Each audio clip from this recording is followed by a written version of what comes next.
السلام علیکم دوستو، کیا حال چال ہے؟ مسقط میں امام بارگاہ کے اوپر حملے کے متعلق کچھ نئی اپڈیٹس ہیں، اور اس میں ایک جو شک و شبہات تھا وہ بھی دور کر دیا گیا ہے، اور حملہ کس تنظیم کی طرف سے کیا گیا اس کے متعلق بھی اپڈیٹس ہیں۔ آج 17 جولائی 2024 اور بدھ کا دن ہے۔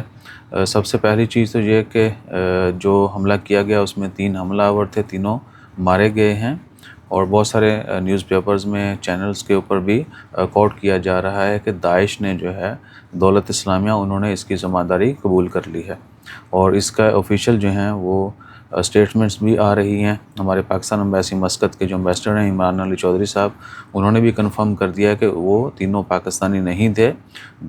جو دہشت گرد جنہوں نے حملہ کیا تھا وہ تینوں پاکستانی نہیں ہیں، اور دولت اسلامیہ جس کو داعش بھی کہتے ہیں، انہوں نے اس حملے کی ذمہ داری قبول کی ہے۔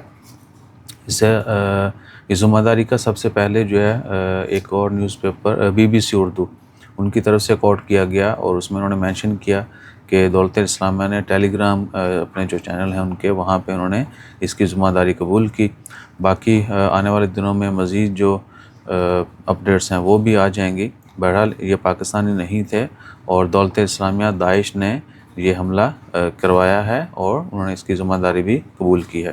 اس کے بعد ٹوٹل جو ڈیتھ ہیں اس میں کل شام تک جو ہے 6 کی اپڈیٹ تھی کہ 6 لوگوں کی وفات ہوئی ہے۔ بعد میں خبر آئی کہ کل 9 لوگ جو ہیں اس میں وفات پا گئے، انا للہ و انا الیہ راجعون، اور 30 کے قریب جو ہیں وہ زخمی ہیں۔ تو سب کے لیے دعا کریں، مرنے والوں کی مغفرت کے لیے، اور جو زخمی ہیں ان کی صحت یابی کے لیے۔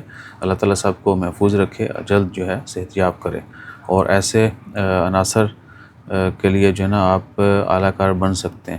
ہو سکتا ہے آپ کے ساتھ جو لوگ رہ رہے ہیں، آپ کے تعلقات میں سے، آپ کے کانٹیکٹ میں سے، آپ کے دوستوں میں سے، وہ اس طرح کی سرگرمی میں کہیں نہ کہیں اگر انوالو ہیں تو آپ کو شک و شبہات کی بنا پہ بھی ان کو رپورٹ کرنا چاہیے، ٹھیک ہے نا جی۔ اور کبھی بھی کسی ان نون پرسن کی آپ نے ان کو ہوسٹ نہیں کرنا، ان کو رائٹ نہیں دینی، ان کے لیے کوئی بھی آپ نے مدد نہیں کرنی۔